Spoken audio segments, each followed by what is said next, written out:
大爷，这碗啊，我要了。哦，这2万块钱您收着，爸爸的病看了。什么？就这破碗能卖2万？你没开玩笑吧？您就收着吧，带娃看病要紧。秀秀姑娘，这不合适吧？我怎么能占你的便宜呢？是我占便宜了，您收好。秀秀姑娘，你可真是个大好人了，我孙女有救了。谢谢。那我们走了。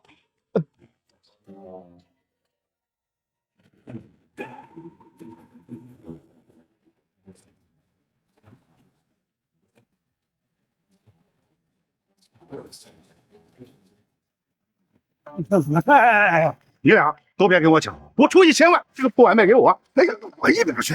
谁不知道深眼捡漏从不打眼呢？我出2000万，你们就不怕我捡漏失手了？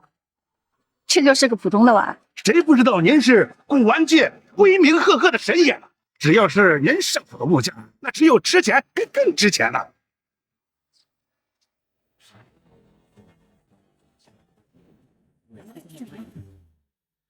釉色肥润，青花色纯正，这是原配的青花瓷啊！我出3000万，沈家大人，卖给我吧！我出3200万，我出3500万。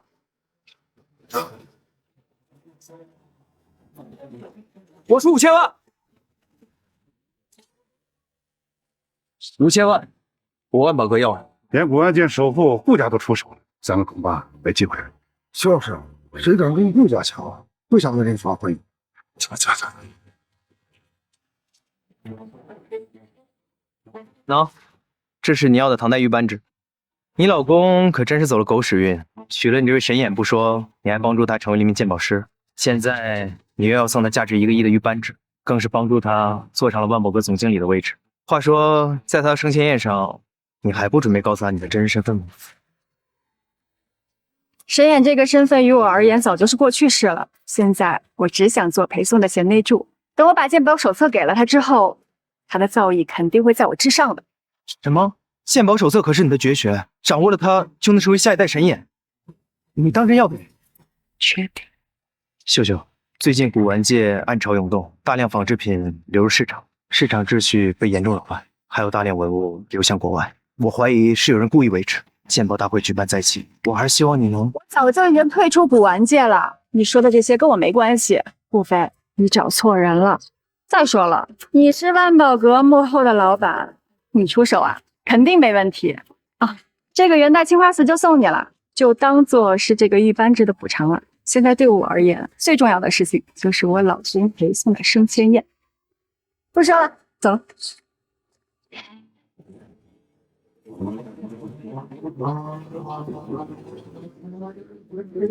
感谢大家百忙之中来参加我的升迁宴，裴某在这里敬大家一杯。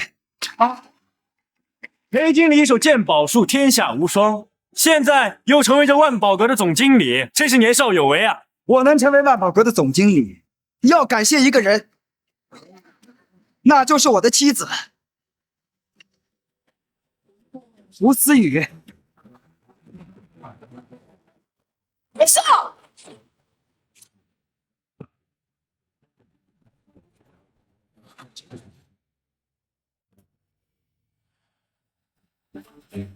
裴总，你说吴思雨是你的妻子，那我呢？我是什么？裴总，这个农村女人是谁啊？林秀，你不好好待在乡下，来城里干什么？赶紧给我滚！别在这儿丢人！我丢人现眼？夫妻这么多年，你就是这么看我的吗？你不该先给我个解释吗？解释什么？我现在的身份，你觉得你还能配得上我吗？我告诉你，只有思雨才是我的缪斯，没有她，我连进万宝阁的机会都没有。你说你能进万宝阁，是靠胡思雨，不靠她还能靠你啊？本来就是靠我。别吹牛了，你个乡村农妇，知道万宝阁意味着什么吗？我知道你想挽回我，但你用这种方法只会让我更加厌恶你。放弃吧，时代变了，人也会跟着变。糟糠妻只能成为我人生的污点。好一个糟糠妻！我尽心尽力助你成为鉴宝师，让你坐在万宝阁经理的位置上，真没想到你居然是一个恩将仇报的白眼狼！林秀，别给自己的脸上贴金了，裴大哥能有今天的成就，那是他努力得来的，跟你有什么关系啊？你只会拖他的后腿。而我作为万宝阁掌柜的独女，会帮助他青云直上。你要是有自知之明啊，就主动离婚吧。没错，林秀，你我已是云泥之别，以后差距只会越来越大。我想要的你给不了，不要再缠着我了，离婚吧。好，裴总，希望你不要为今天的决定后悔。裴大哥有我，当然不会后悔了。我能给裴大哥比你要多得多，就比如今生千宴，准备了明代琉璃玉佩作为贺礼，那你送什么呢？什么？这个可是明代的琉璃玉，价值千万的宝贝。不愧是万宝阁掌柜独女啊，果然出手不凡。思雨，谢谢你，这是我收过最贵重的礼物。区区一块破玉也值得拿出来炫耀。破玉，你能拿出什么？不会是乡下腌菜的坛子吧？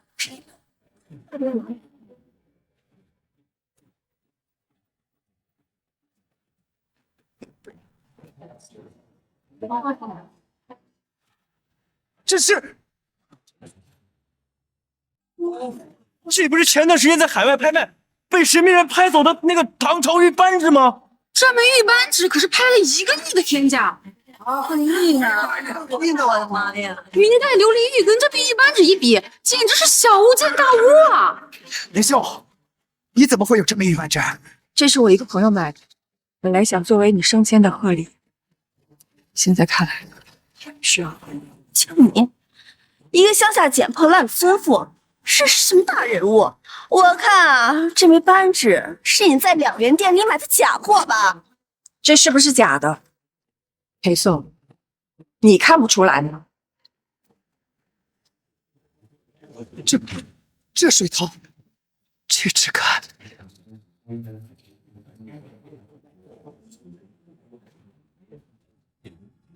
这透光度，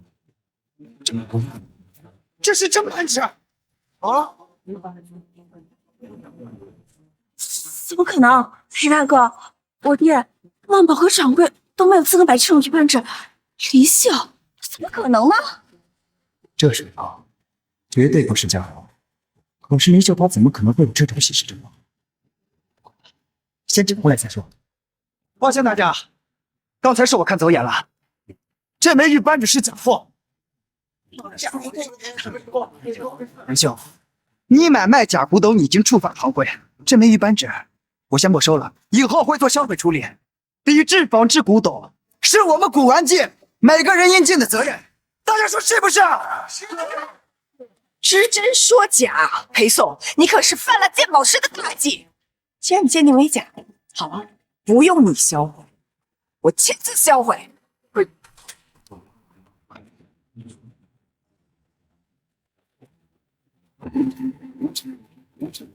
不要！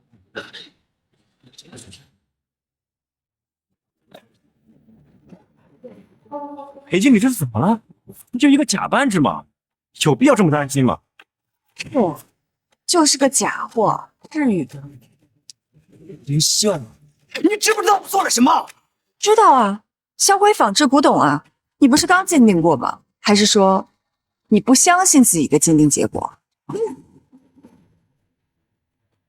这个一无所知的蠢货，我的鉴定自然不会有问题。只是销毁仿制古董是有专业流程的，不是随便这么砸的。裴大哥，你也太敬业了吧！2块钱的假货砸了就砸了，你跟一个村妇说这么多，他又听不懂。蠢货，那是真的。你一个阴阳就这么没了？我不懂，我是没见过什么侍女，但是万宝阁的千金却知假带假，我倒是头一回见。战国水晶吊坠，谁不知道内部天然裂纹不可能存在气泡？但你看看你这个，气泡多得像鱼子酱。这个贱人胡说什么呢？我怎么可能会带假货？是吗？菊花金丝耳坠，真品应该用的都是老金，接口会氧化发黑。但再看你这个镀金的，还掉色了，内部是铜芯儿。吴思雨，你口口声声说我上不得台面，怎么你浑身上下带的都是假货呢？连菊花金丝耳坠都能仿制，还大张旗鼓的在市面上流通，这帮造假的简直太无法无天了。最近古玩界到底发生了什么？裴大哥，这个竟然欺负我！够了，别在这里丢人现眼了。你就算装模作样假装会鉴宝，想融入我们这个圈子靠近我告诉你，也是好人。大姐，你信誓旦旦的说胡小姐带的是假货，就跟你见过真的似的。我确实见过，现在就在我的身上。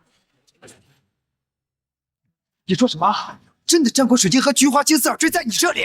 对啊，我在乡下捡垃圾的时候捡到的。怎么，你是承认你缪斯身上带的是假货了？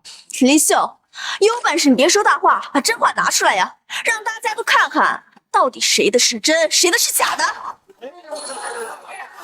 没错，如果你的东西是真的话，我们所有人都为你道歉。但如果是假的，你必须跪下，向胡小姐磕头认错。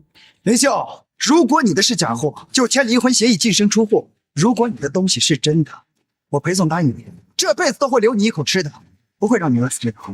好，睁大你的眼睛看清楚。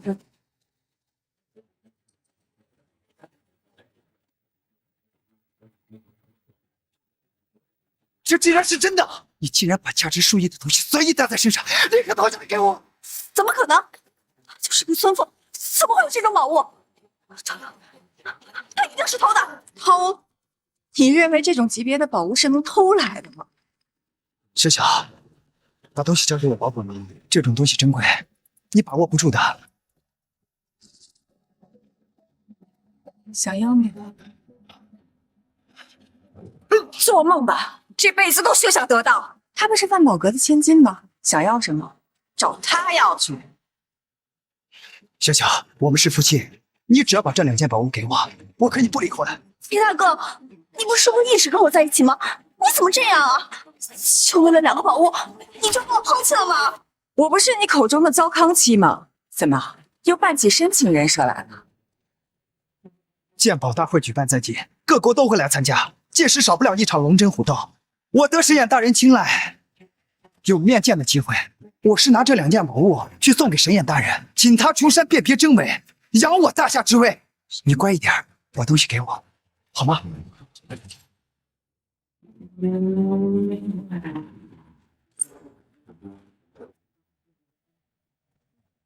神眼，你想拿我的东西请神眼出山？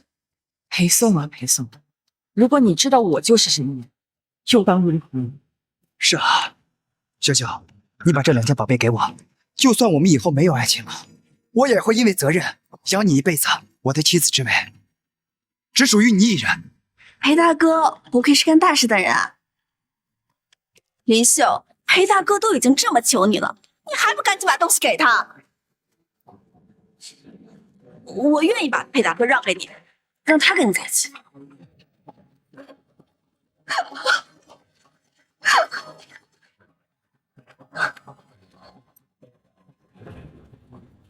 就算你是古玩，也是古玩里的垃圾，你还不敢跟我说这样的话？为林秀以性命发誓，神眼你辈子都见不到。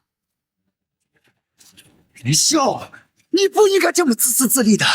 既然你不愿意拿给我，那我只能自己取了。我今天做的这一切，只为鉴宝大会，给我！我快点，快点！住手！秀秀，你没事吧？裴宋，你敢对林秀动手，你找死！林秀，知道你为什么不愿意答应裴大哥了？原来你早就后勤出墙了。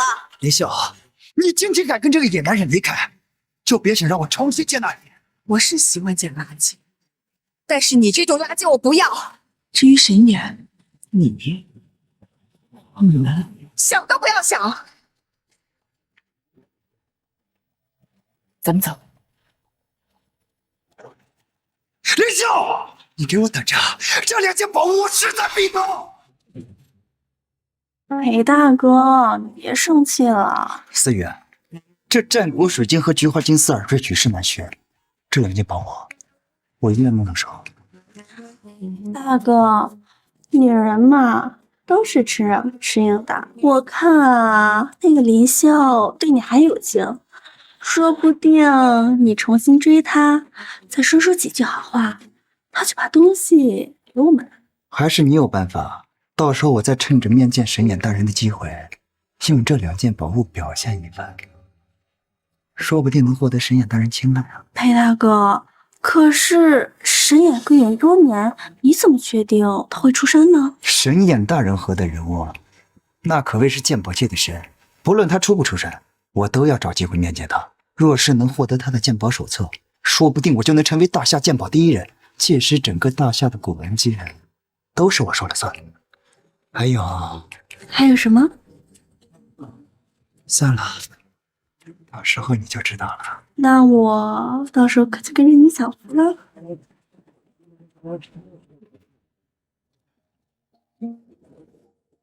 秀秀，哎，顾飞，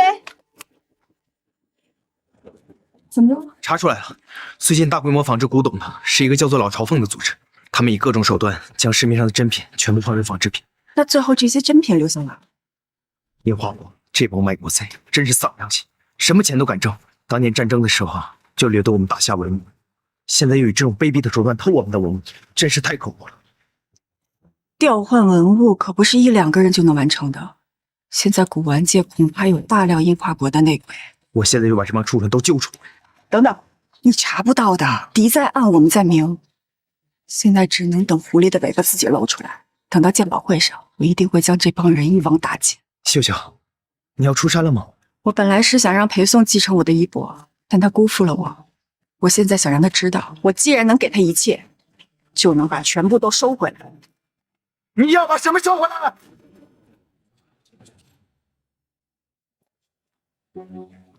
秀秀，你要把什么收回来？你来干什么？申请宴上是我错了，我是来跟你道歉的。咱们是夫妻，床头吵架床尾和。你消消气，跟我进城里生活吧。不必了吧，我现在看见你就恶心。你来的正好，走，离婚手续办了去。秀秀，你这是什么话？那天我是开玩笑的，你永远都是我最爱的老婆。裴颂，我原来怎么没发现你是这么虚伪的一个人啊？到底想干什么？直说。好，既然你不想跟我在一起，那就把战国水晶和菊花金丝耳坠这2件至宝，我就同意跟你离婚。否则，这辈子都别想摆脱我。东西可以给你，不过什么？不过你得在我面前跪下磕头向我认错，让所有人都知道，裴松是个忘恩负义的白眼狼。你知不知道，鉴宝大会之后真的名扬世界？林秀，你这般羞辱我有必要吗？有必要啊，不跪我们就耗着，离不了婚你也娶不了胡思雨，得不到你想要的东西。如果你跪，就能拿得到。我跪。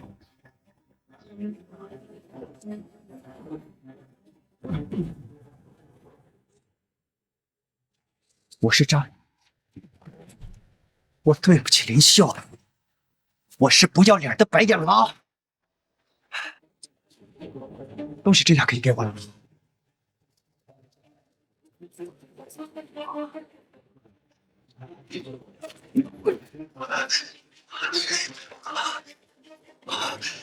有了这2件宝物，神眼大人就能对我更加青睐，将鉴宝手册赏赐于我。林秀，今日我受了屈辱，当日我一定千倍百倍的还回来。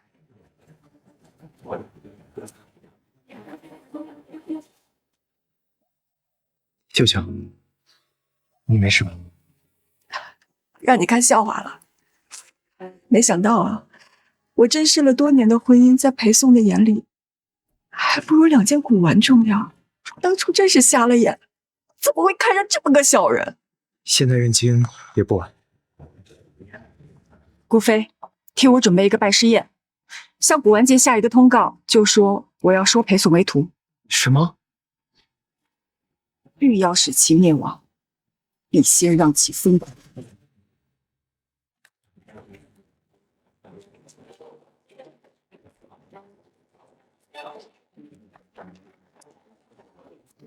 感谢各位的光临。恭喜啊，裴总，您这刚刚成为万宝阁的总经理，现在连神眼大人就要亲自收您为徒，您这以后那可是我们古玩界最耀眼的新星了啊！是啊，裴经理，神眼大人可是古玩界公认的剑界北斗，长眼至尊啊！这万宝阁呢，又是古玩界势力最大的古董商行，您又有大夏第一豪门顾氏做靠山，有了他们支持，您在古玩界无人能比呀！谢谢各位，神眼大人能收我为徒，是我的荣幸，我一定不会辜负神眼大人，担负起守护古玩界的重任。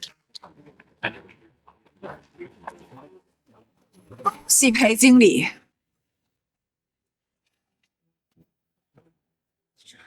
林秀，你们来干什么？我警告你，今天是神眼大人收我为徒的拜师宴，你要是敢捣乱，我饶不了你。我来收徒啊，怎么不行吗？你贱人，你在羞辱我！你是来长见识的吧？别以为自己带过几天宝物就能混古董圈了，你一个乡下农夫你也配？你在进入古董圈之前，不也是农村的农民吗？怎么觉得土鸡变凤凰，忘本了？林秀可真像个赖皮狗一样，甩都甩不掉啊！裴大哥跟你都已经离婚了，你还纠缠他干什么呀？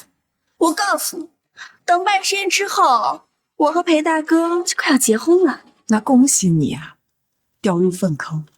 粪坑？林秀，你把嘴巴给我放干净一点。等到拜师宴之后，裴大哥会成为你这辈子不可高攀的存在。没错，林秀，你既然来了，拜师宴马上就要开始，你就好好看看我是如何变成你高攀不起的存在。你我之间已如鸿沟。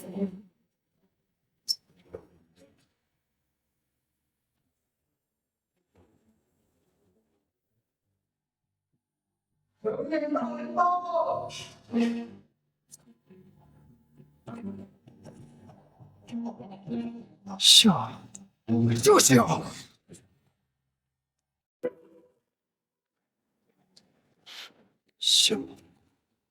笑。裴大哥，你怎么了？没事儿，刚才是我看错了。林秀怎么可能是神眼大人？他连给神眼提鞋都不配。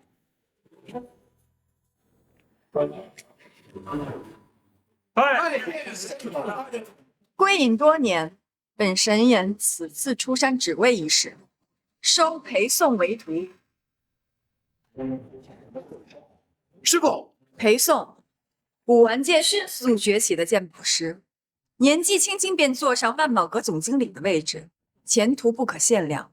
今日我将收你为徒，将我的毕生绝学《鉴真宝典》传授于你，希望你能成为下一代神眼，担负起守卫我大夏之国宝的重任。谢谢师傅的礼物，徒儿也有礼物送给你。这是徒儿给你准备的见面礼，战国水晶吊坠，菊花金丝耳环。兜兜转转，这2个饰品又回到我手里了。裴颂，尽情的得意吧，我把你捧得多高，未来你就会摔得多惨。师傅能收下徒儿的礼物，是徒儿莫大的荣幸，徒儿亲自为您带上。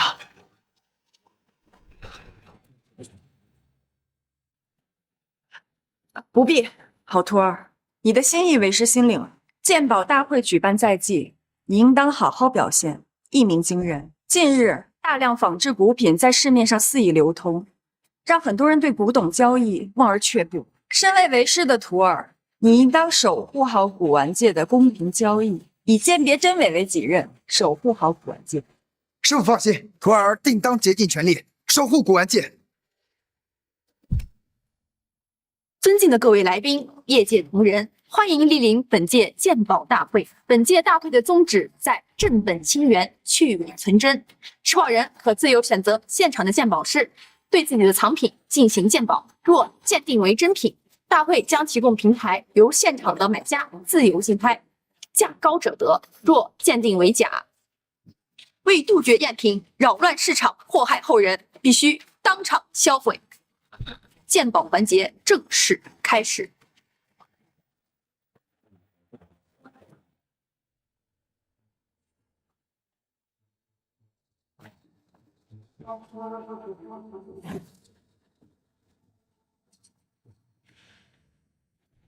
器型规整，秀色自然，包浆厚重，是个开门货，真品无疑啊！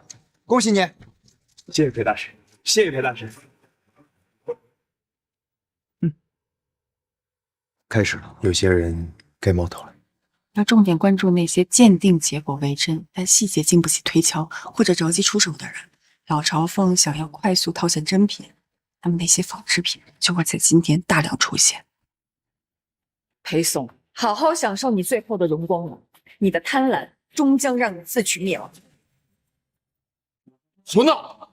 这绝身秀色入骨，色泽温润自然，绝对是商周真品无疑啊！是啊，老师，这是我家传家宝，已经传了好几代了。非也，非也，李老，你看走眼了，这个才是真东西。你看呢，这个虽然说品相差了点，锈也多点，但是锈根深扎胎骨，器型固着大气，这才是老东西呀！哎，这位老师说的对，我这个虽然看着旧了点，但货真价实啊。这两个绝太像了，简直如同孪生，但一真一假，还是不好判断哦。连三位老专家都吵起来了，这可真少见啊！哎，看那两个绝长得真像，仿的还真高明啊！这是商周的吧？看出国宝级别了吧？这要是买错的话，那可就亏大发了。吵什么？成何体统？让我来看看。既然三位前辈意见相左，那裴某不才身为神眼大人亲传弟子，斗胆长个眼。此绝器型看似规整，但比例略有失调，而且声音毫无商周青铜之刚劲，赝品无疑。不可能，大师，要不你再看看？再看100遍也是假。我裴颂德神眼亲传，岂会弄错？不要！我的传家宝！裴颂，您这是干什么？此决我3人意见尚未统一，你凭什么擅自判定为假？你凭什么擅自毁坏它？这极有可能是一件国宝级的真品呀！哼，你这是毁坏文物，是犯罪！李老，这是在质疑我的眼力，还是在质疑我师父神眼大人？我裴颂德神眼真传，长眼之术岂是你们可比的？我说它是假的，它就是假的。赝品当场销毁，更没有投票的必要。难道诸位要质疑神眼大人的权威，质疑我万宝阁的实力？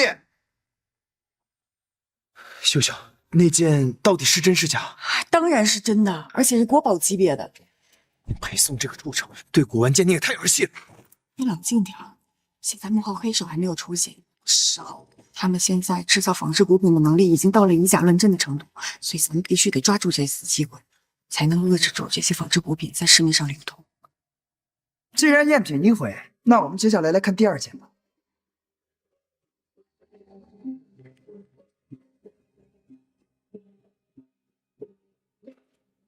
此绝确为商周珍品，包浆固着，器型大气磅礴，实乃不可多得的国之珍宝。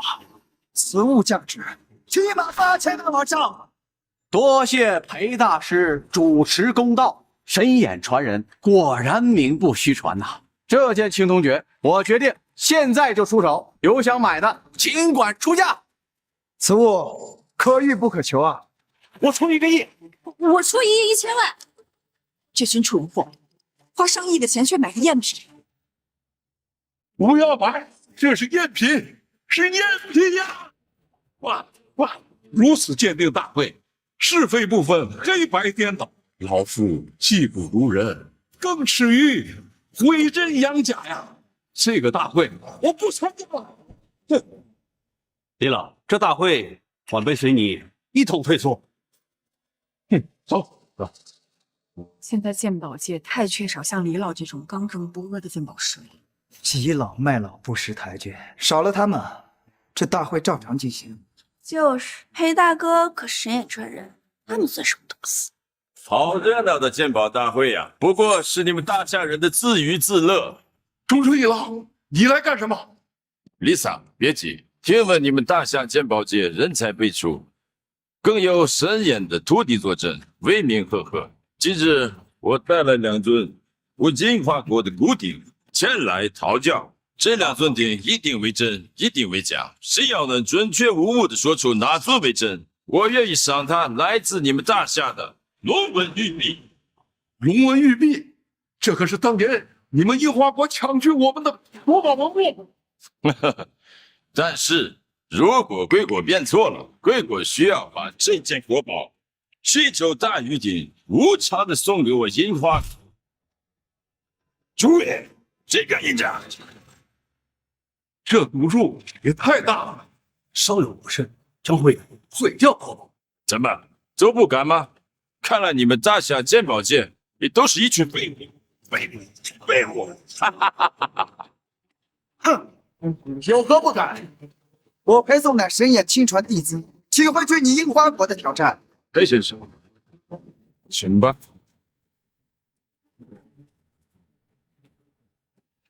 顾飞，通知神眼卫去查一下裴兄最近的行程，看他私下是不是跟樱花国的人结婚。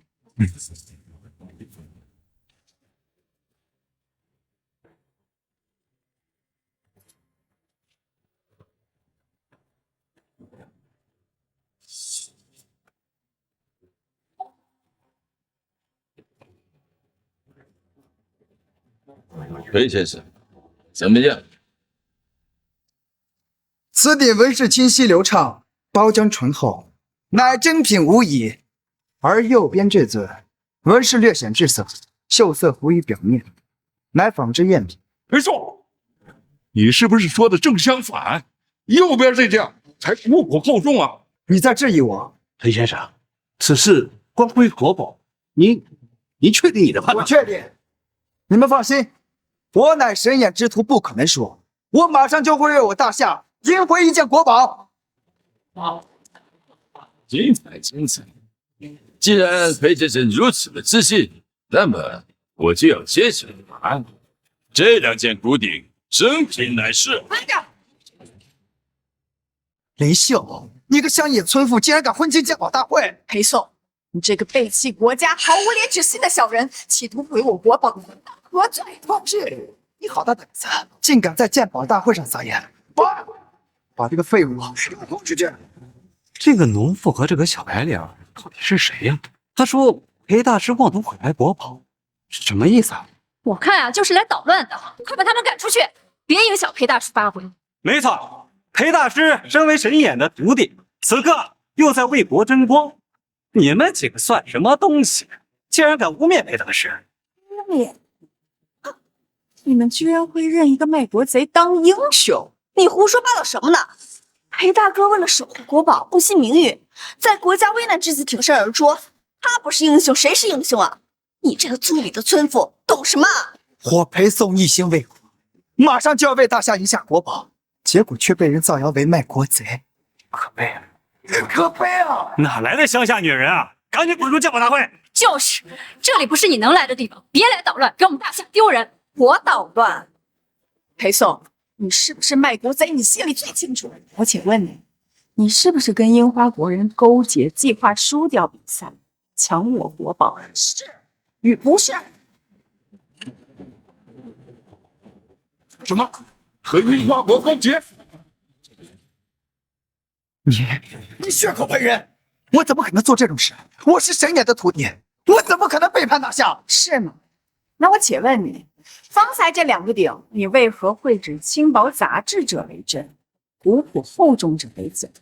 是不是就等着樱花国人一会儿宣布答案，你再低头认输，赔付我国宝啊？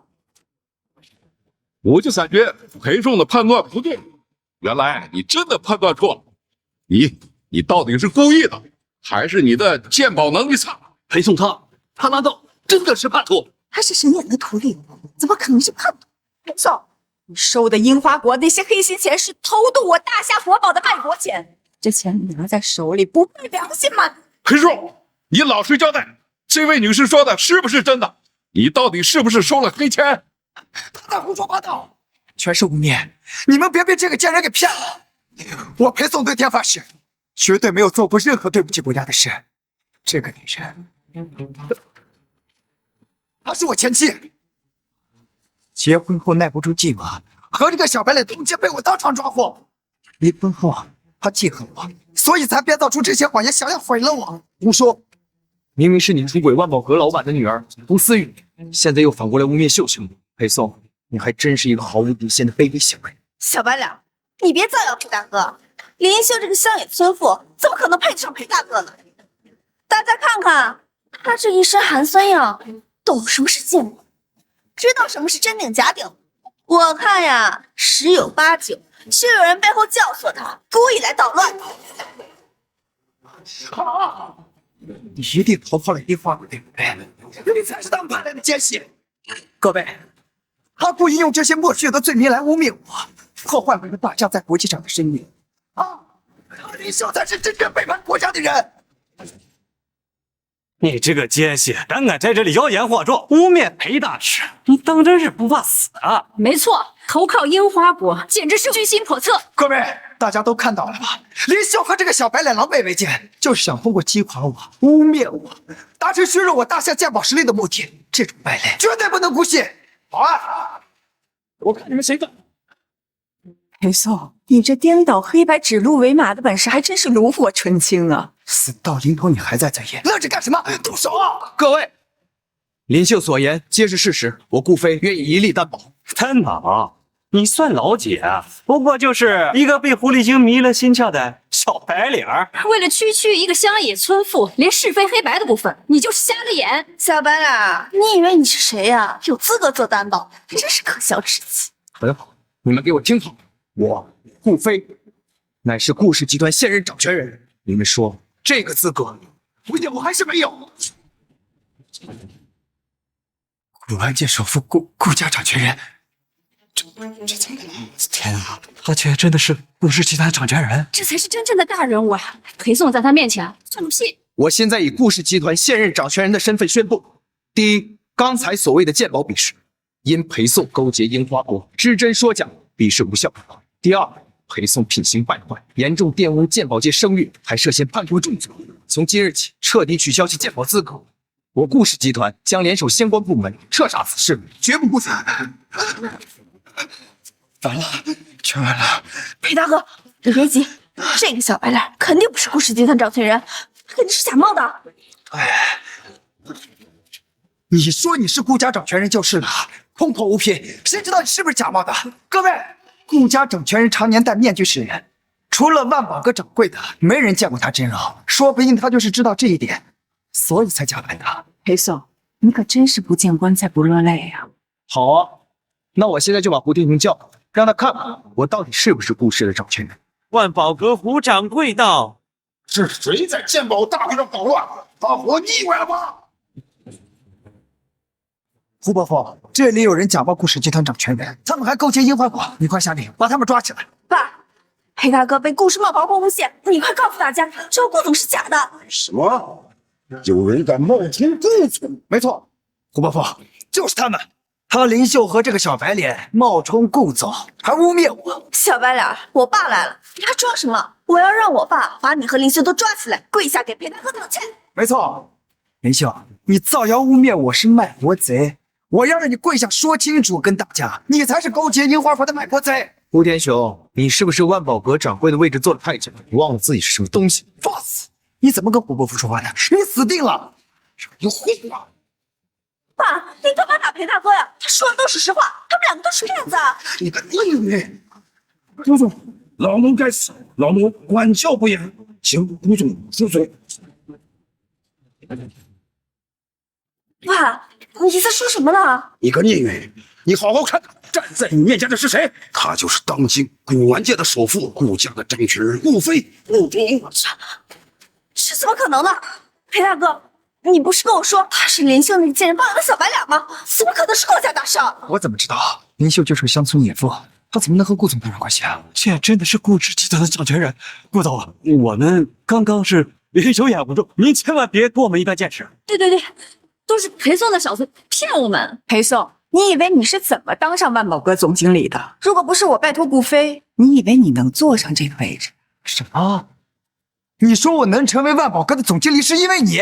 不，这不可能，那是我凭我自己的能力得到的。你天赋如此平庸，你的那点努力能起什么作用？林秀，你别胡扯了，是我要求我爸让裴大哥坐上总经理的位置。你爸算是个什么东西？他只不过是我顾氏的奴仆罢了。万宝阁总经理的位置，他根本就没有决定权。没错，没有顾总的点头，你以为你能当上万宝阁的总经理？这怎么可能？林秀，你不就是想让我后悔吗？万宝阁总经理的位置就算是你给我的，又能怎样？我根本就不稀罕。我现在可是神眼的徒弟。没错，林秀和神眼徒弟身份相比，万宝阁经理算个屁呀！你告诉我这一切不就是想让我后悔吗？我告诉你，不可能。如果我说要把你神眼徒弟的身份收回来，林秀，你少吓唬我了。神眼大人这种至高无上的存在，怎么可能会和你这种贱妇攀上关系？就是攀上顾总，恐怕也是用了什么见不得人的威力手段。顾总，思雨说的没错，这女人对你图谋不轨，你千万别被这贱女人给骗了。图谋不轨，还有这种好事？好事？顾总，你千万别被这贱女人的外表给迷惑了。我是为秀秀迷惑，但那也是我心甘情愿。能攀上秀秀，是我的荣幸。没有秀秀，就没有现在的顾家。我靠，这林秀到底是什么来头啊？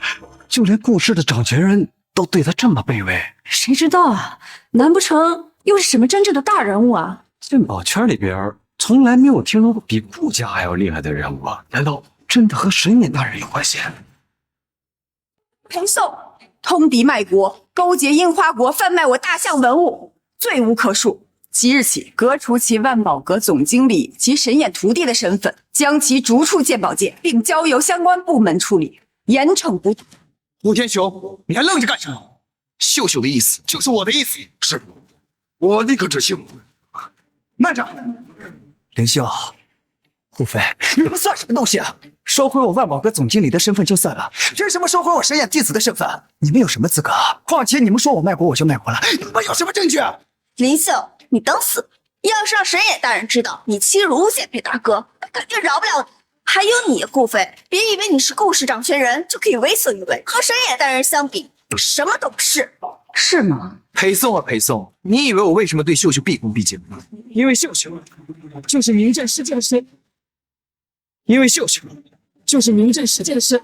我的事情我自己说。神人吗？你不会想说林秀就是神眼大人吧？怎么，不行吗？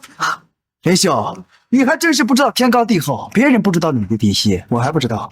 咱们结婚那么多年，你就是一个没有文化的乡下农妇，现在居然敢冒充我师父神眼大人，等他知道了，你就等死吧你！林秀，你要是神眼大人，我就告你指使。好，裴宋、吴思雨，今天我就让你们两个死得明明白白。你不是想要你和樱花国勾结的证据吗？我给你。中村一郎，看戏看了这么久了，也该算算账了吧？你算什么无名之辈？敢给我打电话记过算账？比赛已经开始，裴先生已经对文物做出了判断，他的判断是错误的。现在西周大禹鼎已经是我进化过的了。什么？裴松竟然真的判断错了？神眼弟子都鉴别不清楚真假，我大夏古玩界还有谁有实力鉴别真假？难道他真的勾结了樱花国？故意判断错的？我没有判过，实在是樱花国的文物真假难辨。我虽然身为神眼弟子，但也走了眼。神眼弟子看来也不过如此，你们简直太弱了。既然你们守不住大夏的文物，那么就交给我樱花国来保管。苍天呐，这文物流失，我们就是大夏的罪人呀！难道我们就眼睁睁的看着国宝被抢？难道我们就没有一个人站出来守护大夏文物？这西周大禹鼎我没答应，你樱花国我交。这西周大禹鼎我没同意，你樱花国搬不走。你说什么？华夏至宝、尊严、启荣尔等4亿践踏，今日我便以大夏鉴宝师之名，正式向你发起挑战。中村，你敢应战吗？到底要干什么？他疯了！他竟然敢挑战樱花国最强的鉴宝师！看他是想出风头，想疯了吧？鉴宝专家都不敢出头，他跑出来逞能，就等着给大夏丢人吧！住嘴！我们自己没有勇气站出来也就算了，还要嘲讽那些勇敢站出来捍卫大夏文物界利益的人。你们这种小人状态就是可笑、愚蠢。姑娘，老夫支持你，只是你有信心吗？哈哈哈哈哈！就凭你？对，就凭我。雷笑，我看你是彻底疯了！你一个无知的乡下农妇，有什么资格挑战中村先生？裴大哥，让他作死去吧。等他输给了中村先生，他就是整个大夏的耻辱和罪人。思雨说的对，你个无知的农妇，你只会沦为大夏的笑柄。中村先生，快答应他的挑战。我答应你可以。现在西周大禹鼎已经是我樱花国的了，你现在还有什么条件能入得了我的眼吗？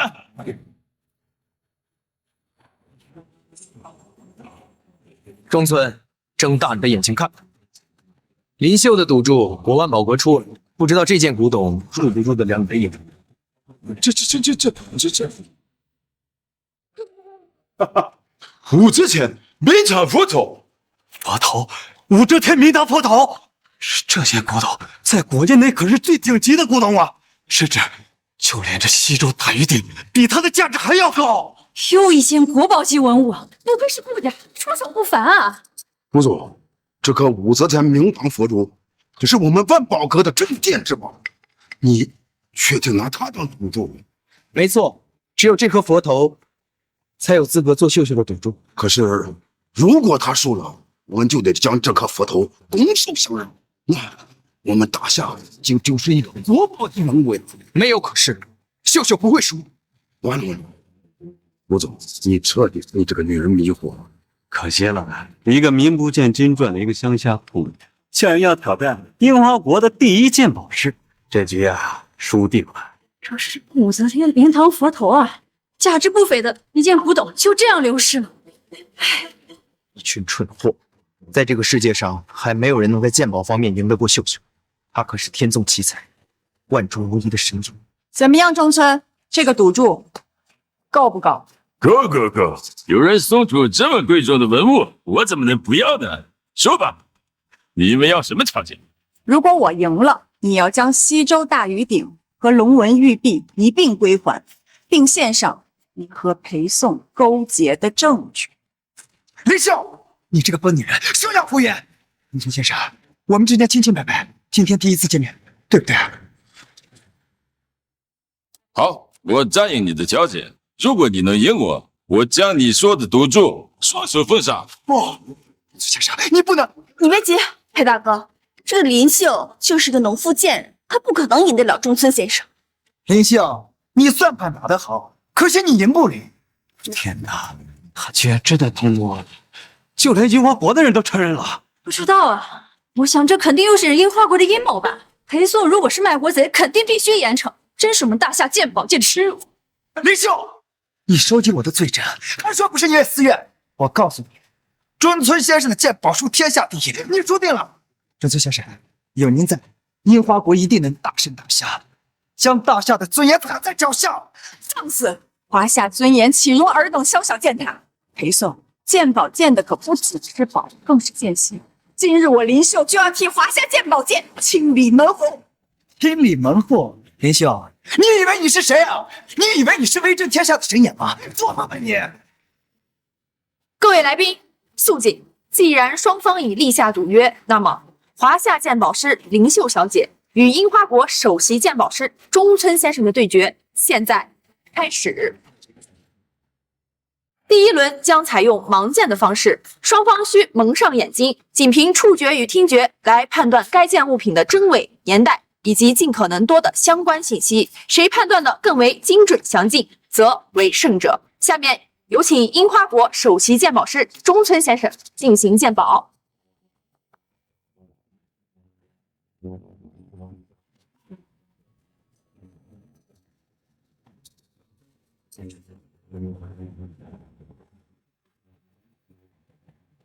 此物乃筑巢中期头盔，材质为玄铁，包浆氧化自然，但是做工粗糙，纹理简单，与我樱花国同时期的甲胄相比，简直是天壤之别，不值一提。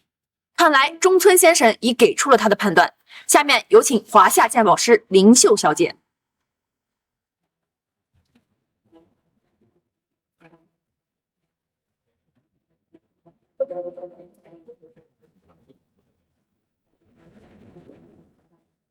装模作样，林秀，你根本不会鉴宝，赶快认输吧。这个女人不会不懂鉴宝，只是为了报复她的前夫，故意搞的这出吧？那他可真该死！闭嘴！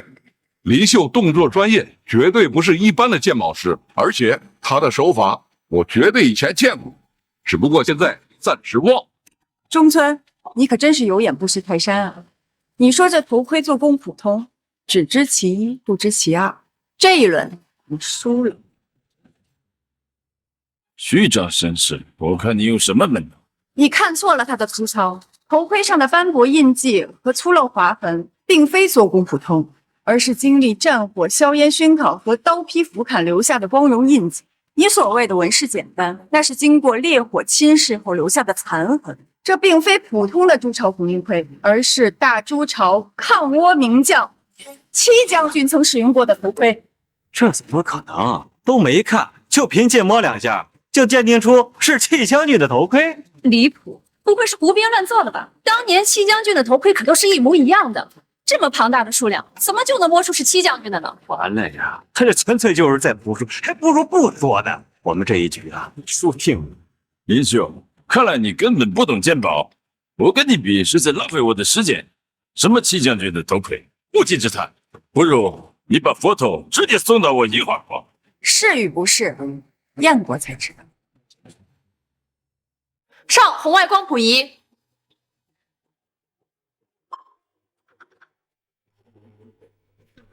各位，红外光谱仪分析结果显示，该头盔表面确实存在大量高温灼烧过的痕迹，其金属成分磨损情况与林秀女士描述的细节完全一致。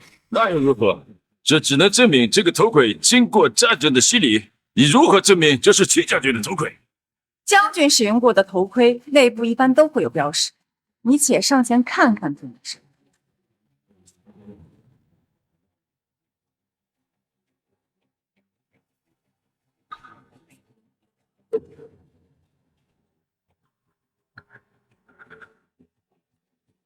这竟然真的是戚将军的头盔！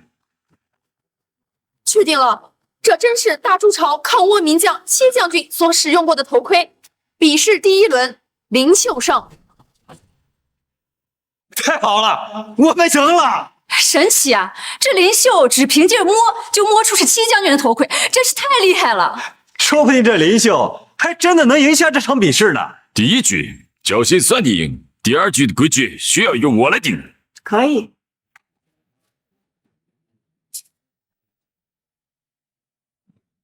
第二局，我们来比鉴茶器。现在有6支茶器，谁能分别说得出这些茶器的工艺流派以及它们的特点，谁就胜。林秀，你这局输定了。一个没见过世面的农妇，你连茶都没喝过，还能辨别樱花国的茶器？你这种目光短浅的人，永远看不清你与我的差距。第一件，视听时代贝前烧雷波茶碗，土质粗粝，虎痕自然，是典型的古贝前风格。第二件，桃山时代制野烧茶具，釉面白皙厚重，开片细腻。这第三件，江户初期乐烧黑乐茶碗，手捏成型，风格古拙。这几个茶器是我樱花国的秘藏之物，从未对外展示过。你怎么了解的如此透彻？这世间古物万变不离其宗，在我的眼里，没有谜。这3件东西的来历，我也难述于心。对了，中村先生，提醒你一句，你樱花国的茶道皆来自我大夏的茶艺，是我大夏文化的传承。我的这3件东西是。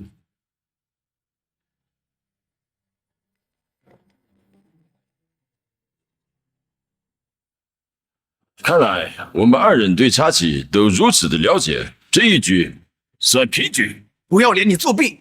这些器具本来就是你拿来的，你自然了如指掌。你们樱花国太卑鄙了。无所谓，还有一局，我一定赢。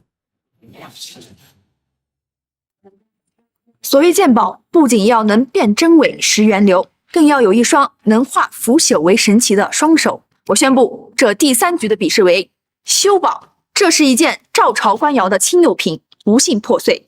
现在有请2位大师在规定时间内将其复原。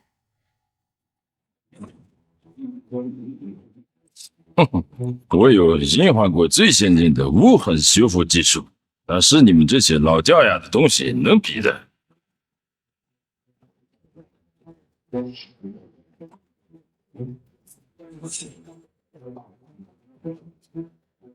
好厉害的修复技术，这跟没摔之前简直一模一样，完全看不到一丝裂痕。这一局啊，灵秀可危险了。难道国宝级文物武则天明堂佛头就这样拱手让出了吗？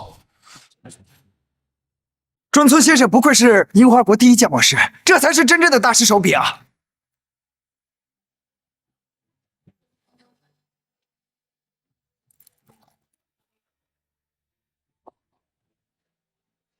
中村先生的技艺确实高超，虽然有几滴渗水，但是对于破碎的古瓷而言，已是非常的难得。这已经是极限了，这个世界上再也没有一个鉴宝师能把如此破碎的文物修得尽善尽美。林小姐，行吧？好像比刚才更破碎了一些，给你增加了难度，看你有什么办法。弄这么碎，林秀，我看你怎么收场。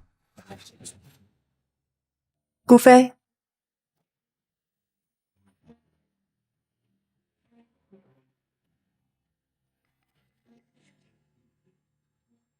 这是什么垃圾呀？人家樱花国修复文物，但用的都是高科技仪器。这下彻底完了，第2局啊就不该平手。这难道就是金丝？这金丝有什么用？金丝修复文物是一门非常古老的技术，但是已经失传了。难道林秀懂得了这门久已失传的绝技？在高科技面前，你们这些古老的技法都是垃圾。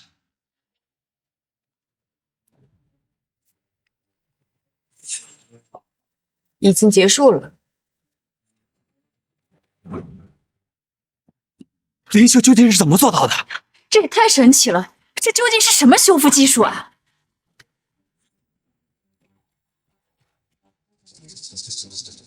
滴水不漏，林秀女士完美的修复了这件破碎的古瓷。这第3局的胜者是林秀。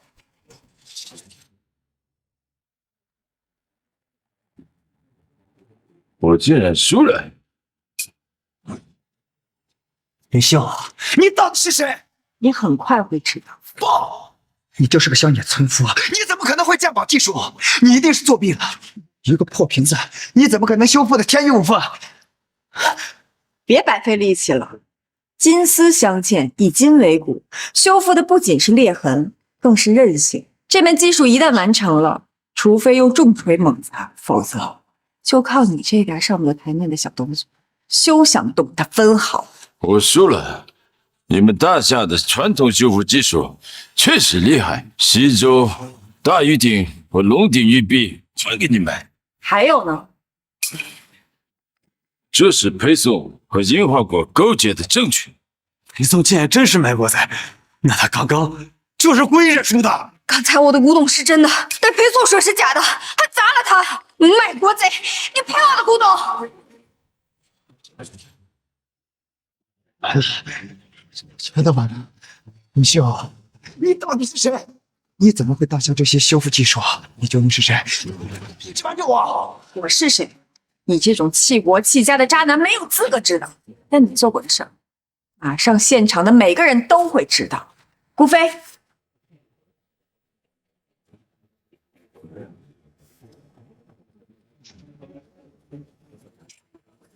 裴颂，身为大夏万宝阁总经理，勾结外敌，将我大夏之宝物偷运出境，倒卖给樱花国，利益熏心，中饱私囊，桩桩件件，铁证如山。裴颂，你还有何话可说？看到卖国贼，枪毙他！我们华夏的脸都被你这种人丢尽了，无耻！你们想干什么？我可是神眼大人的徒弟，你们谁敢动我，就别想在古玩圈混了。裴颂，事到如今你还这般猖狂！元秀，你没想到吧？我就算是个卖国贼又怎么了？我是神眼大人唯一的徒弟。神眼大人收了你这个无义之徒，想必也会大义灭亲了。没错，就算你是神眼大人的徒弟，又能怎么样？当了卖国贼，神眼大人也不会护着你。实话告诉你们，我做这一切都是神眼大人授意的。裴硕，你血口喷人，污蔑神眼大人的清誉。神眼大人归隐多年，岂能做出这种卖国之事？神眼大人怎么会？卖国贼，死到临头了还想拉着神野大人垫背？裴颂，你别想攀咬无辜。我告诉你，神眼大人就是。你说你所做一切都是神眼授意的，那你且说说，神眼隐退多年，他为何要勾结外敌，倒卖国宝呢？当然是为了财物，为了更高的权益。你们以为神眼大人是什么清心寡欲的世外高人吗？错了，他甚至联合了老朝奉，为的就是能在古玩界一手遮天。联合老朝奉，你是如何得知的？难道你也是老朝奉的人？朝奉那是什么出事？我怎么没听说过？我也没听说过，看这意思是神眼大人创立的。哼，神眼大人还没资格创立老朝奉，老朝奉在未来一定会统治古玩界。当然，在老朝奉里，神眼大人位居高位。我身为神眼大人的徒弟，自然要遵循神眼大人的旨意啊。裴颂这个蠢货，这么容易就露出狐狸尾巴，他想把神眼拉下水，又这么轻易交代自己是老朝奉的人，看来在内部级别不高，或者是老朝奉内部有人假扮了我的身份。单凭你的一己之言很难让人信服啊，但如果你能拿出人证物证来，证明这些非你一人所为，或许你的罪行还能减轻一些。没错，这件事我一个人扛不住，必须老朝奉一起扛。虽然我是神眼大人的徒弟，但我也没有资格直接联系神眼大人。但我知道，老朝奉里有一个人可以直接联络神眼大人。哟，你个叛徒，死到临头也敢胡说八道，贪污神眼大人！我告诉你，你要好好想想，再敢胡言乱语，小心怎么死的都不知道。没错，骂得好！敢污蔑神眼大人，简直是找死！很好，老狐狸自己跳出来了。既然有了方向，那就好办。行了，裴颂，你倒卖国宝，勾结外敌，桩桩件件，铁证如山。你是不是觉得自己是神眼之徒？碍于这个身份，我就无法降罪于你。你什么意思啊？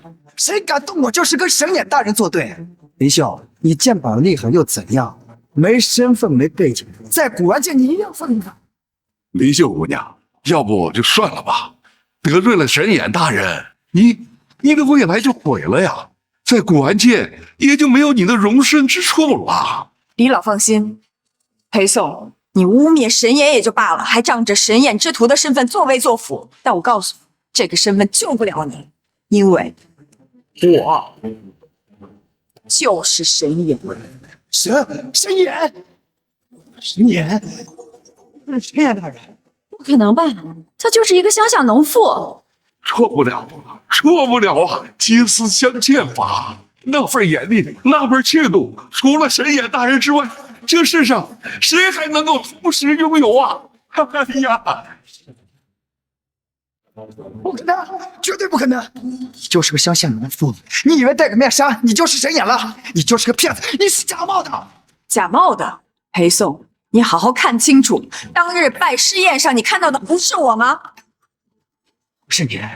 当日拜师宴上，我给神眼大人献上2件宝物，你要是神眼大人，你为何不带？给我睁大你的狗眼看清楚，这就是你当日拜师宴上献给我的2样宝物，现在他们就在我这个乡村妇人手上。我顾飞以顾氏掌权人之名作证，林秀就是古玩界的至尊神眼大人。再见，神眼大人。笑笑，笑笑，是我错了，是我错了，我该死，求你原谅我。看在夫妻情分上，求你原谅我这一次吧。夫妻情分，你忘了我们已经离婚了，就为了那么2件宝物，你亲手签的字，结束了我们的夫妻情分。我错了，我不知道你是神眼大人，我要知道你是神眼大人的话，我一定不会离婚的。说白了，你还是看中的神眼这个高位，不是我这个人。我爱的是你这个人，我只是当时鬼迷心窍了。求求你，求求你再给我一次机会吧，好不好？晚了。秀秀，就算我们没有夫妻关系，但我们还有师徒情分在。你再给我一次机会，我以后一定当牛做马的报答你，好不好？我求你了，秀秀，我求求你再给我一次机会吧。夫妻情分是你亲手斩断的，至于师徒情分，我宣布，即日起裴颂被我逐出师门，从此一刀两断。云秀，你怎么能如此绝情？如果你早早告诉我你是神眼的话，我怎么会走到如今这一步？怎么会啊？你本是想在你拜师的时候告诉我，但没想到你是如此的卑鄙小人。今日之果，全是你咎由自取。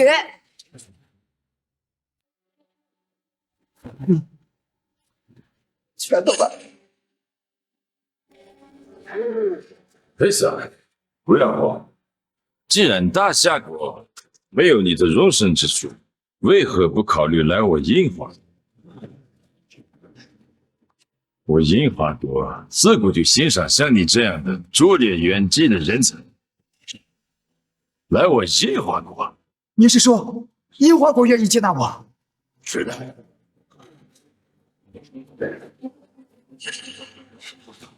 林秀，我告诉你，你万法阁不要我又如何？你大夏不要我又如何？你神眼和我断绝关系又如何？我以后就是樱花国人。对呀，裴大哥，你这么优秀，哪里没有你的容身之地？我们就算去樱花国，也能成为人上人。你以为你能离开这儿吗？装模作样，我倒要看看谁敢来我们樱花国人！恬不知耻！神眼卫，动手拿下叛国贼，击樱花国细作。神眼卫，你早就有准备了。这就是你们大夏的待客之道吧？我已经按照主约把文物都还给了你们，为何还不让我们走？由于你们倒卖我大夏文物，使我们损失惨重。胡说八道！我们都是自古取到过来的，就他们问题吧。正鬼，真是不到黄河心不死。顾飞，上证据，我要让他们死得心服口服。诸位，这上面记录了樱花国人是如何与老朝奉勾结，通过制造大量仿制古品替换掉真品，使我大夏文物损失惨重，证据确凿。中村，你还有何话可说？你在说什么？我听不懂。不需要你听懂，我只需要你知道，在我大夏犯了错，证据早早就要受到应有的制裁。这群强盗太过分了，必须要严惩。对，还有那个什么老朝奉，竟然仿制古董，用樱花国抢夺我们的文物，简直罪该万死！把这些樱花国人统统给我关起来！放开我！你们这是对大樱花帝国尊严的践踏！你们凭什么抓我们？就凭这里是哪次？裴颂，你口口声声说要守护华夏文物，却与樱花国人勾结，监守自盗，现在还不知悔过，简直恬不知耻！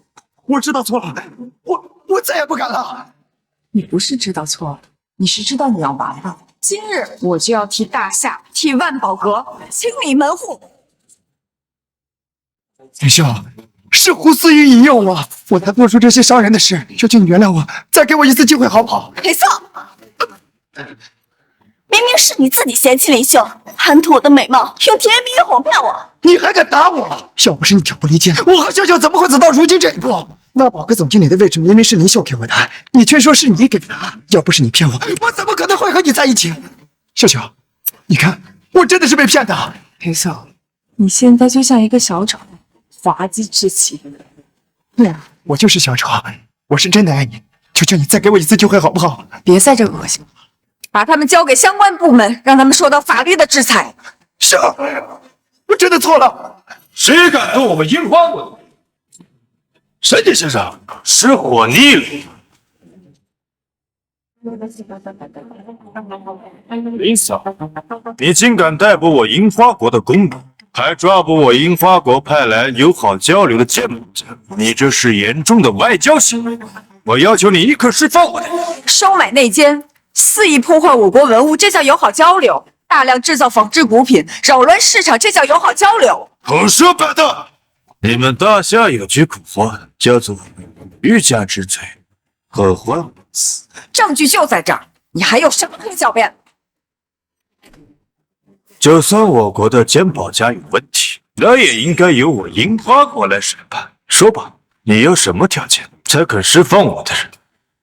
简单，把这段时间从我大夏低价购买的文物全都还回来。好，我答应你，立刻放我们。不行，一手交物，一手放人。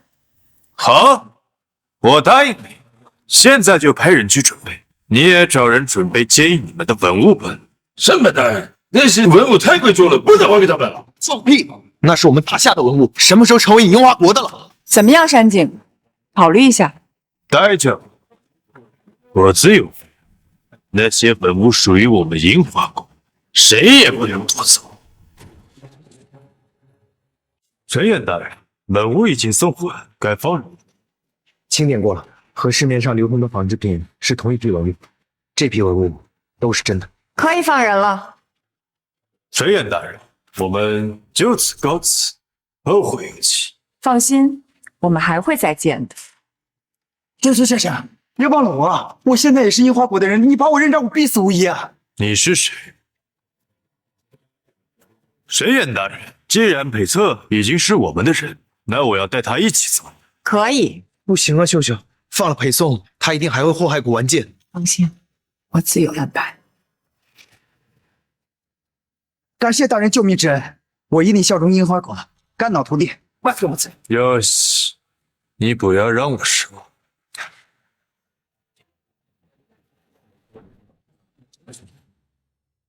裴宋，你还真是天生的卖国贼。那也是我优秀，才会将我招入麾下。林秀，就算你和我灵魂断绝师徒关系，那又怎样？跟着中村先生，我依旧会笑傲鉴宝界。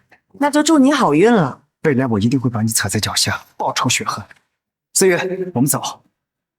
诸位，近日老朝奉制造大量仿制文物，扰乱市场秩序，从中获利。我既已出山，断不能见此事持续发生。希望诸位抵制仿制文物，维护好市场秩序。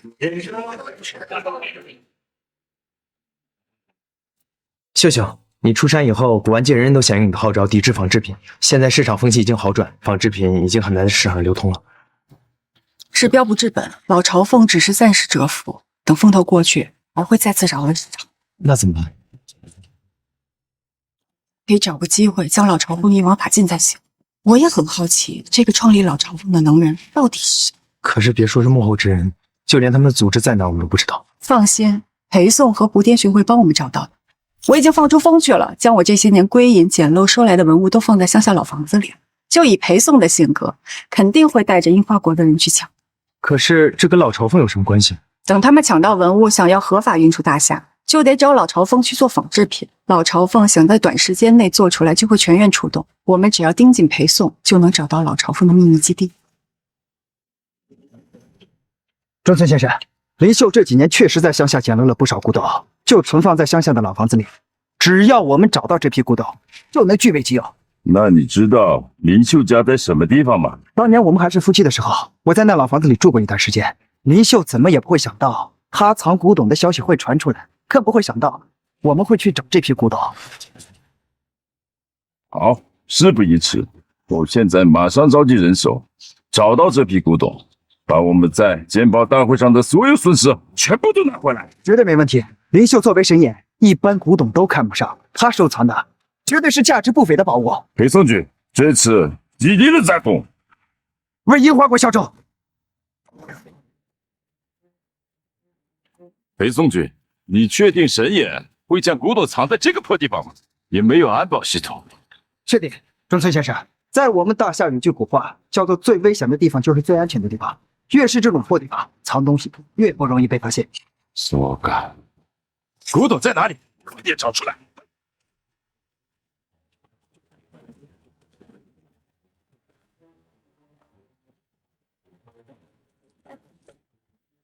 古董在哪里？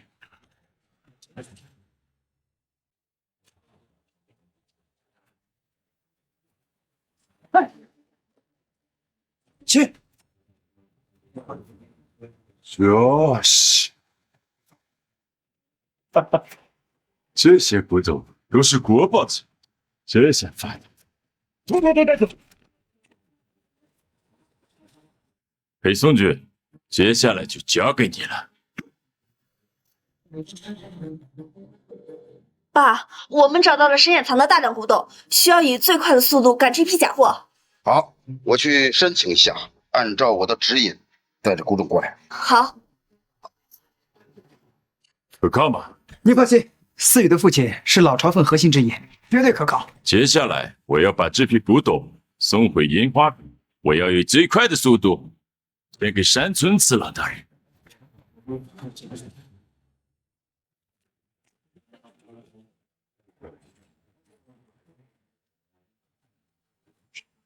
鱼儿上钩了。莆田兄，这批古董需要多久能制作得出来？这些古董如果全部仿制完毕，少得1周时间。能不能加快点？干什么干？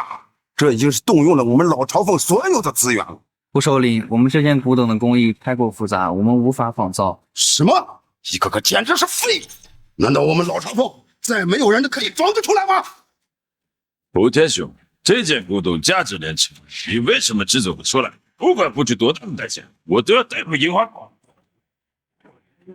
这件古董就由我来仿制吧。参见老朝奉。胡总，这位是谁？这位就是老朝奉。老朝奉不是一个组织吗？老朝奉既是一个组织，也是一位首领。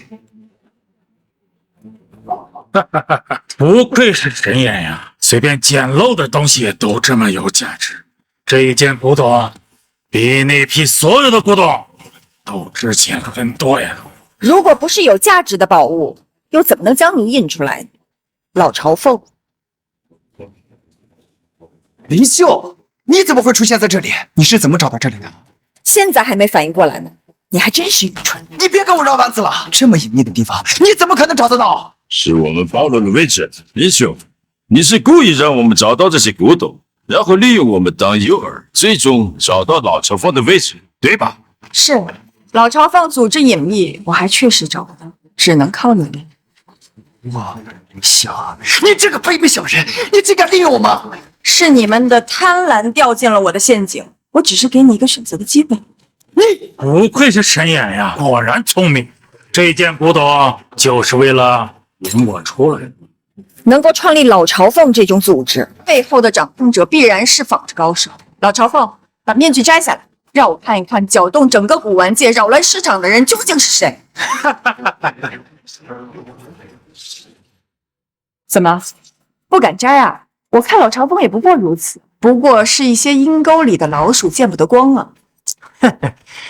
我们老朝奉都戴着面具，彼此不知道对方的容貌，这正是我们老朝奉能隐藏至今的原因。至于你，就没有必要见我的真容了，因为你很快就要死了。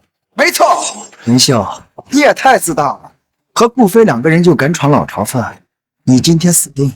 我既然敢来，你认为我就没留后手？林秀，你少吓唬我们了。就算你把沈衍卫带过来，也打不过我们这些人。沈衍，你也太小瞧我们老曹凤的实力了吧？在场的所有人都是以一顶百的高手，你就乖乖的受死吧。等你死了，就没有人再能阻止我了。秀秀，叫你不用冲动，你非要过去吃。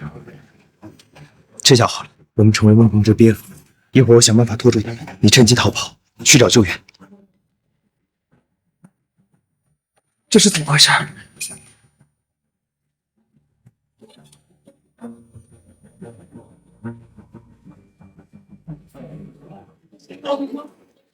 沈衍，你在古董里下毒了。沈衍，你在古董里下了毒。是，不然我怎么敢闯入老朝奉的基地？我总要确保万无一失，能将你们一网打尽。你这个贱人，真的是太卑鄙了！秀秀，你真高明。裴松，我太了解你了。以你的性格，肯定会带人来强绑。你果然没让我失望。可恶！你们大夏人太卑鄙了，快给我解药！我被广灭这个地方。怪只怪你就不该觊觎我们大夏的文物，你们会落得如此田地，一切都是你们咎由自取。去救沈养月。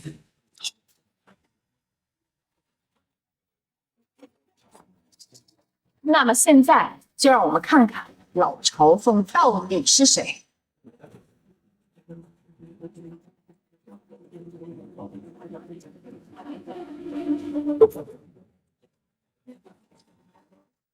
是你，怎么不能是我？沈衍，秀秀，看到我是不是感到很意外？秀秀，你认识老朝奉？他是我的师傅，是上一代的沈衍。什么？你说老朝奉是上一任沈衍？这怎么可能？是啊，这怎么可能呢？曾经以守护大夏宝物为己任的沈衍，怎么会变成美国贼呢？师傅，为什么会这样？你们一则退休了呀！你曾经是我的榜样，是整个古玩界的英雄啊！你为什么会成为美国贼？哼，我是英雄，我退休以后穷困潦倒，有谁能记得我为大夏做的贡献？我不要当英雄，我要做一个有钱人，我要得到我想要的。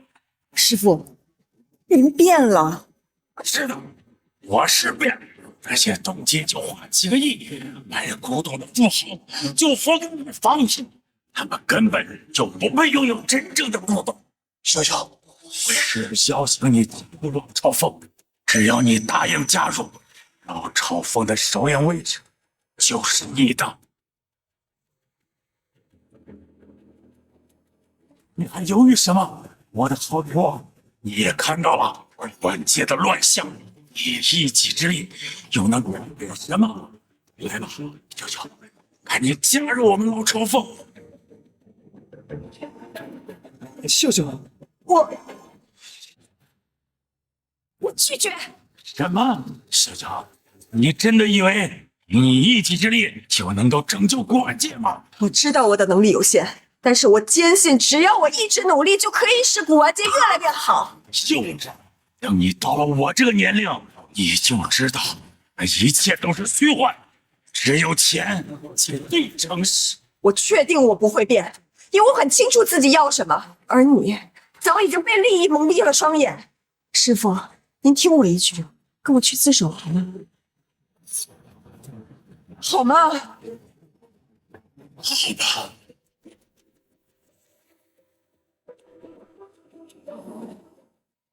师傅，别过来！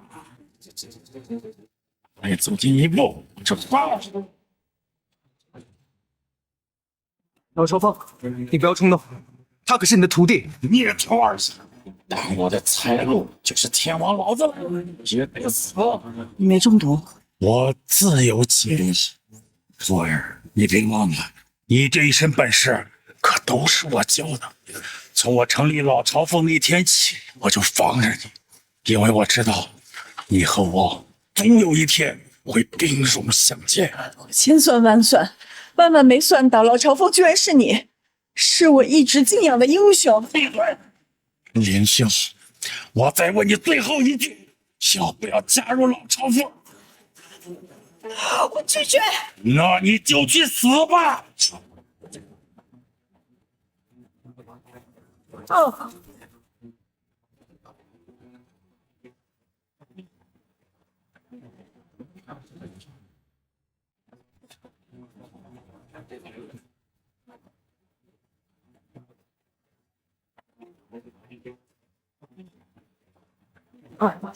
顾飞，顾飞，你没事吧？哦，我就差一步之遥。都算我错了，你原谅我吧，给我解药，放我走吧，我不想坐牢。把人都带出去。让我看看，怎么样啊？秀秀，我是不是要死？别瞎说，你不会死的，我不会允许你死的。振作点。我不行，我还有个愿望，不知道能不能实现。什么愿望？你说。你牵我一下。我没事。敢骗我？别跑！